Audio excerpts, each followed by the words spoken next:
অর্থ সম্পদ যা আছে এগুলোকে কাগজের টাকায় রেখে দিবেন না, আমার নসিহত। হয়তো বুঝতে পারছেন না, মাথার উপর দিয়ে আছে কথা, কিন্তু পরে বুঝবেন।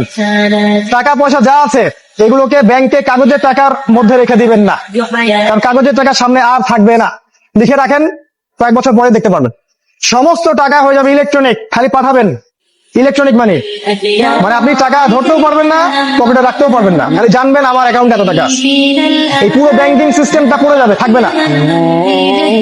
বিশ্বাস না হলে লিখে রাখতে পারেন, এই পুরো ব্যাংকিং সিস্টেম পড়ে যাবে, কাগজের টাকা থাকবে না। কি করবেন তাহলে?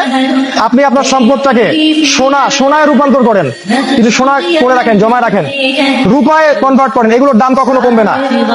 100 বছর পরে সোনার দামই থাকবে। তো 10 বছর পর আপনার 10 লাখ টাকার মান 10 লাখ টাকা থাকবে না, দাম পড়ে যাবে, আপনি সম্পত্তি হারাবেন। এইভাবে তারা সারা বিশ্বকে লুট করছে, এই কাগজের টাকা দিয়ে তারা সারা বিশ্বকে লুট করছে। এটা বুঝবেন না, পরে বুঝবেন। আচ্ছা, শুনে রাখেন। আর কি করতে পারেন? গবাদি পশু ব্যবসা ইনভেস্ট করেন। আরেকটা কাজ করতে পারেন, জমি কিনে রাখতে পারেন, এটা ভালো জিনিস। এই জিনিসগুলোতে টাকা কনভার্ট করেন। শেষ জামানায় আপনার কাগজের টাকা থাকবে না, আপনি ক্ষতিগ্রস্ত হবে।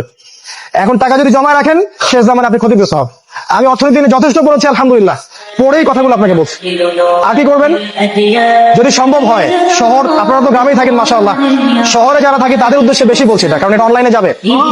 শহর কেন্দ্রিক জীবন ব্যবস্থা ত্যাগ করতে হবে।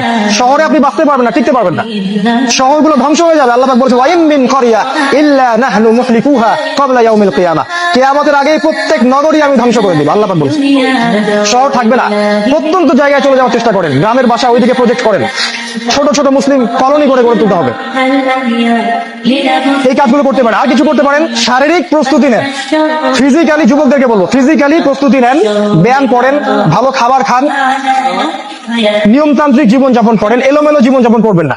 আর নিয়মতান্ত্রিক জীবনযাপন করার সবচেয়ে উসওয়াতুল হাসানা হচ্ছে রাসূলুল্লাহ সাল্লাল্লাহু আলাইহি ওয়াসাল্লাম। উনার সুন্নাহ মাফিক জীবনযাপন করেন, আপনি ভালো থাকবেন।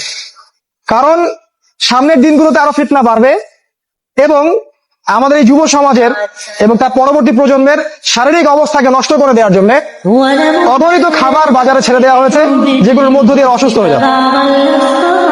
তাই রাসূলের পদ্ধতি অনুযায়ী জীবনযাপন করেন, ভালো খান, ফ্রেশ জিনিস খান, ব্যায়াম করেন, শারীরিক প্রিপারেশন নেন, আপনি ভালো থাকবেন ইনশাআল্লাহ। এই কাজগুলো আপনাকে ইনশাআল্লাহ শেষ জামানায় বাঁচতে